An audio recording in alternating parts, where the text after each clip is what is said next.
Bem-vindos a mais um momento de cultura da ESEC TV aqui na RTP2. Hoje viajamos por música e exposições. Fique connosco!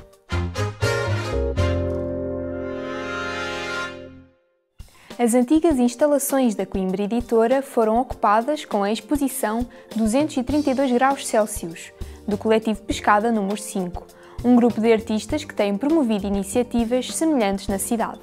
Esta iniciativa contou com o apoio da Critical Software, proprietária atual do edifício.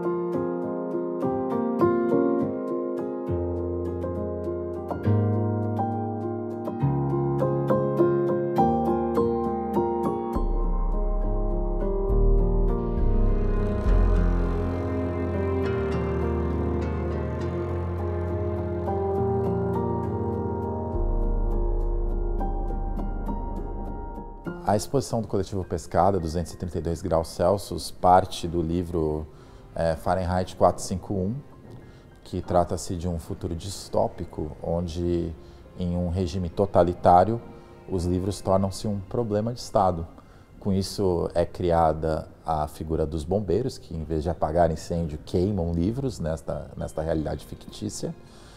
E o personagem principal passa a questionar essa lógica de queimar livros. Esse romance é um romance dos anos 50 e é a principal fonte do diálogo que o Pescada propõe em relação à Coimbra Editora.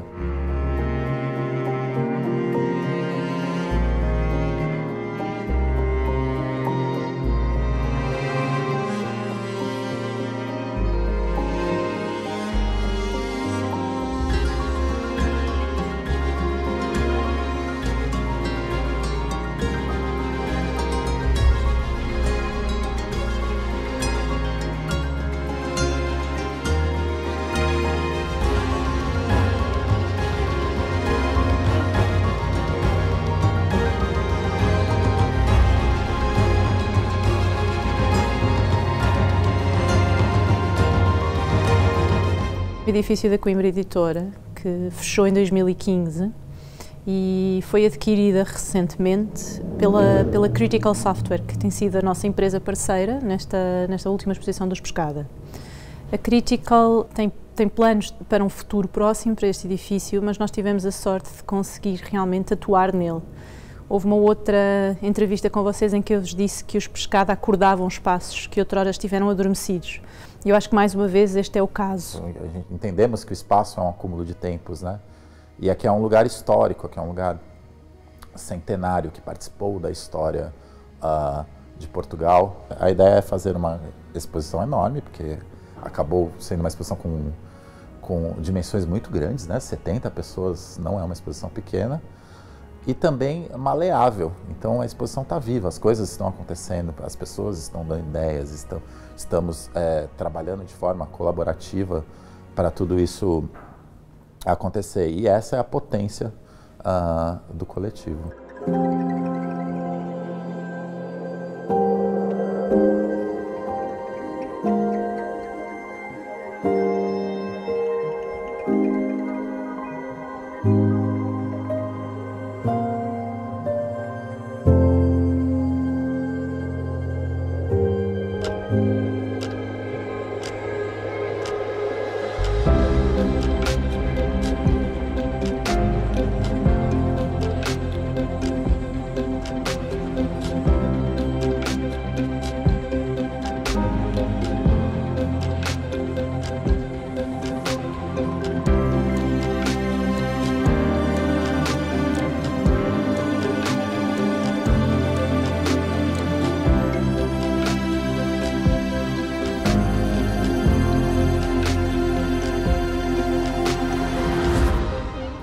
Nós já existimos há mais de 20 anos. Todos tínhamos um interesse em fotografia ou em imagem, de uma maneira geral. Mas o passo a seguir foi termos reconhecido que precisávamos de desenvolver os nossos conhecimentos em termos de fotografia.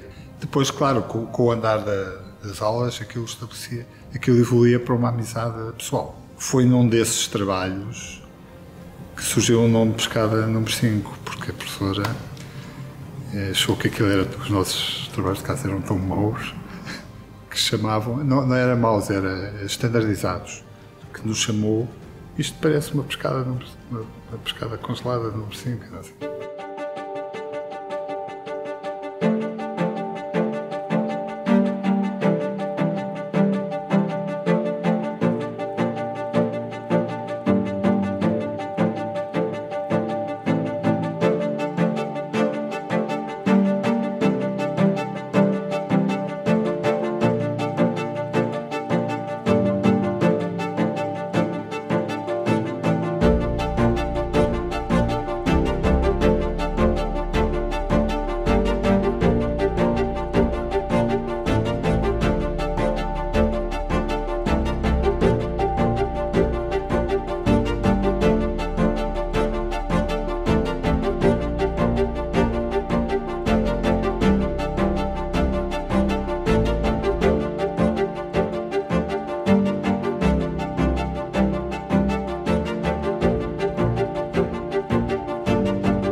Os catálogos devem ser uma extensão das exposições e não uma mera documentação do que foi a exposição. Ou seja, tu adquirires o catálogo é uma possibilidade de não só revisitar o que viste, mas de continuar a reflexão que aquela exposição te propôs. Os catálogos das Pescadas são muito mais um livro de artista do que um catálogo ou uma brochura. Cada participante tem a sua página específica, com texto, com memória descritiva e com uma fotografia, que nós incentivamos muitas vezes que sejam fotografias dos próprios processos de criação e não só das obras já acabadas no espaço, por tempo de produção isso muitas vezes não é possível, e essa já é uma das diferenças do nosso catálogo em relação a outros catálogos. São 2 volumes dedicados ao fogo, 1 à memória e 2 à palavra. O fogo é a simbologia da destruição, né? Pode ser através do fogo pegando fogo mesmo, que também tem uma ideia de renovação da fênix e tudo isso. Mas também pode ser através da tecnologia. A parte palavra tem a palavra em si, a palavra impressa, isso teremos muitos, né? Porque estamos numa gráfica, inclusive, mas também vai ter a palavra falada, a tradição oral sendo representada. E a parte de memória também muito interessante. Fomos à penitenciária aqui de Coimbra, fizemos uma parceria com a oficina de encadernação, onde traremos objetos de encadernação tradicionais. Então tem uma visão museológica também nessa exposição, né? Invariável. No vestíbulo, há um espelho fielmente as aderências. Afirmo que a biblioteca é interminável.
Pegando nesta ideia de que tudo é um fósforo, nós efetivamente temos esta marca de fazer eventos que ocorrem durante 1 ou 2 dias e temos vários motivos para os fazer. Tem muito a ver com custos de produção, tem muito a ver com as deslocações dos participantes, que alguns deles também já não são de Coimbra e vêm de outras partes do país e até do globo neste momento. Mas isto acontece muito tempo antes. Isto nasce, cada exposição dos Pescada número 5 nasce 3, 4 meses antes do grande fim de semana. São muitas horas, não só a conceber o que é que vai ser o conceito, muitas trocas, muitas conversas de troca, mas exige toda uma preparação com as outras entidades Há bombeiros, há câmaras municipais, há freguesias, há empresas que possuem, que têm na sua posse edifícios ou licenças que nós necessitamos, há transporte de obras, há transportes, há parcerias com outras empresas importantes e às vezes isso também tem as suas deslocações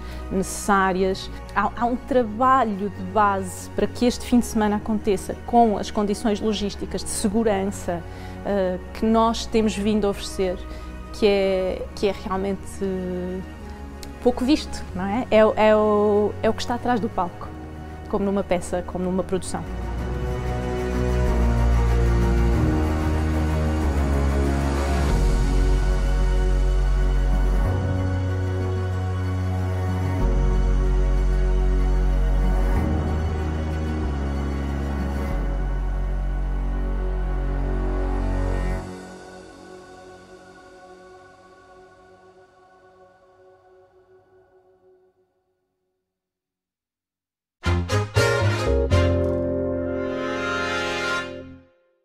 Recordamos um encontro com Teresa Salgueiro com o espetáculo Por Dentro do Silêncio, apresentado no Teatro Académico de Gil Vicente.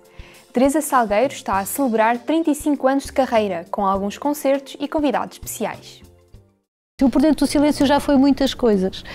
Era uma frase que me ocorria durante todo aquele período, que para mim pessoalmente houve pessoas que tiveram quando ficaram fechadas e durante todo aquele período bastante dramático, que reagiram com bastante criatividade. Eu não, eu fiquei completamente bloqueada. E a única frase em que eu pensava era por dentro do silêncio. Eu sentia-me por dentro de uma bolha de silêncio, uma coisa... Bom. O Festival Bairro da Música, em parceria com o Teatro Académico Gil Vicente, apresenta Por Dentro do Silêncio, um concerto Antena 1. Senhoras e senhores, convosco, Teresa Salgueiro. A esperança de alcançar, sem amargura, sem rancor, a fragilidade da paz consagrada. A flor não me abandonam mais. Os sonhos e as recordações, e nem a distância desfaz a harmonia.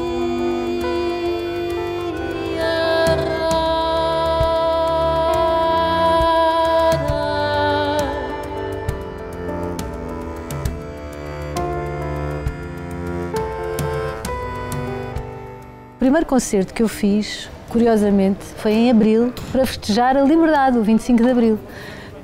E fiz com estes músicos, fizemos um arranjo para uma série de temas de vários autores, o Zeca, imprescindível, o Zé Mário Branco, o Fausto, e depois mais recentemente comecei a achar que não fazia muito sentido. Gosto muito desse concerto e espero voltar a fazê-lo, ele está pronto para fazer nessa efeméride e à volta dessa altura, mas depois já não fazia muito sentido e tinha também vontade de cantar, apesar de cantar sempre alguns autores a par da minha própria música, achava que não fazia muito sentido estar a cantar um concerto inteiro em que não havia música minha, portanto voltei a mudar o repertório e no fundo é isto, tem sido uma mudança. Por outro lado, também estou já com uma série de ideias, de músicas que quero fazer novas e isso também é muito bom, e novas e não novas, coisas que quero cantar. Estou o oposto do que estava no início do ano, que estava, acho que, bastante deprimida.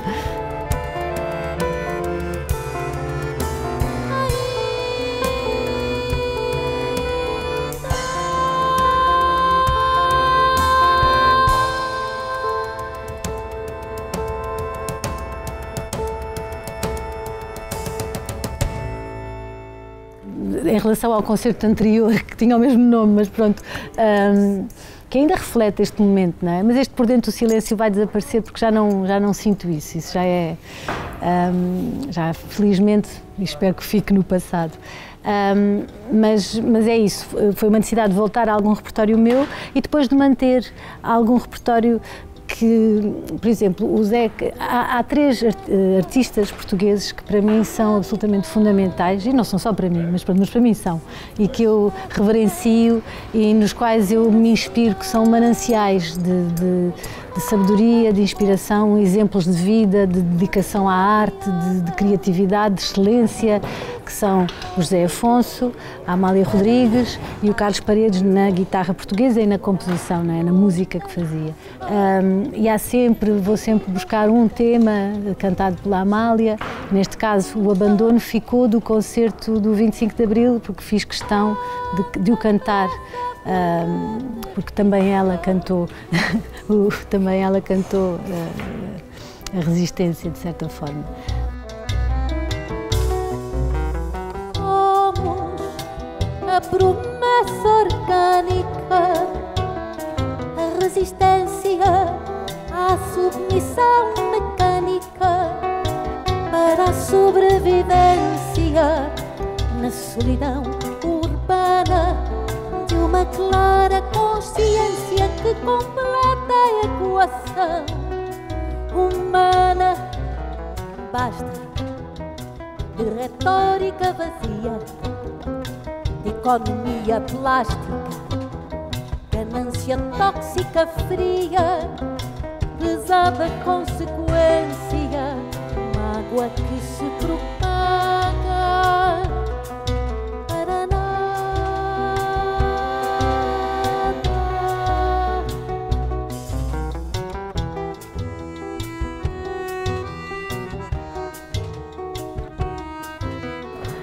São já muitos anos de música, não é? E muitos anos de um percurso independente, mais independente, já com mais ou menos 15 anos, e depois um percurso de 20 anos, não é? Dentro de uma estrutura que era avassaladora em todos os sentidos, não é? Maravilhosa, a música, as palavras, a história. Eu era uma miúda, eu tinha 17 anos quando comecei e nunca tinha sequer projetado que a minha vida fosse a música, mas ainda bem que assim foi. Entrei ali e depois, a partir do momento em que continuamente surgiam as ideias, vamos fazer mais um disco, eu aí já dizia que sim, pronto, vamos embora. Mas foi uma vida, foram 20 anos muito especiais e duros também, não é? Claro, como é óbvio, com as viagens, porque era tudo uma primeira vez, era tudo com aquela intensidade, não é? E em tantos países do mundo, um grupo de pessoas, não é? Não era um artista singular, era um grupo de pessoas, de compositores. Foi assim uma coisa extraordinária.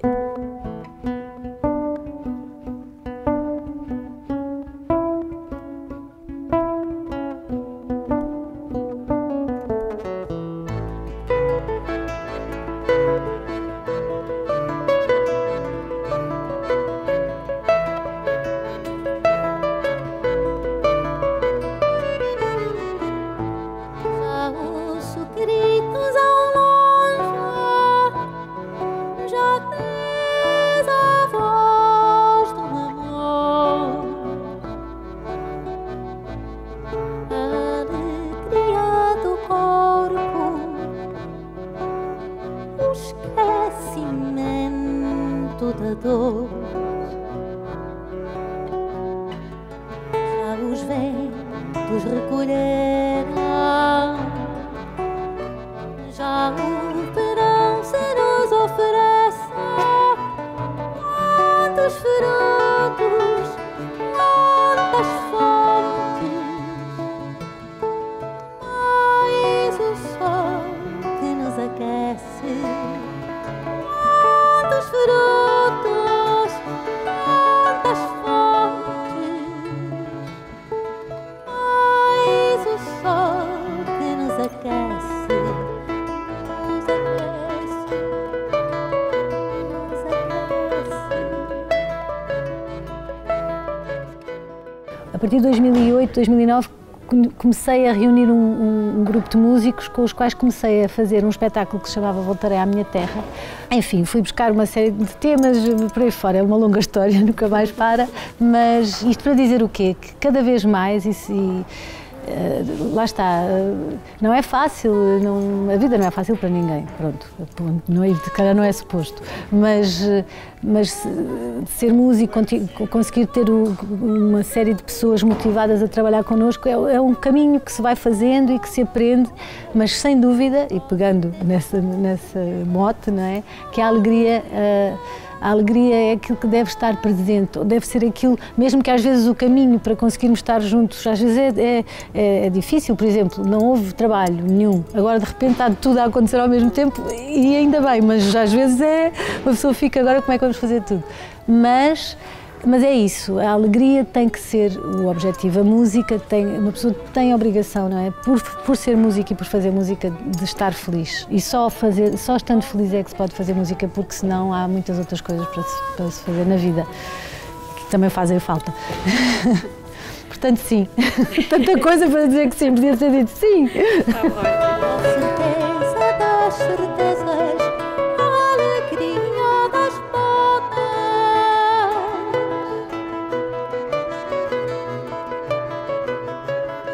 A certeza das certezas, a alegria das botas.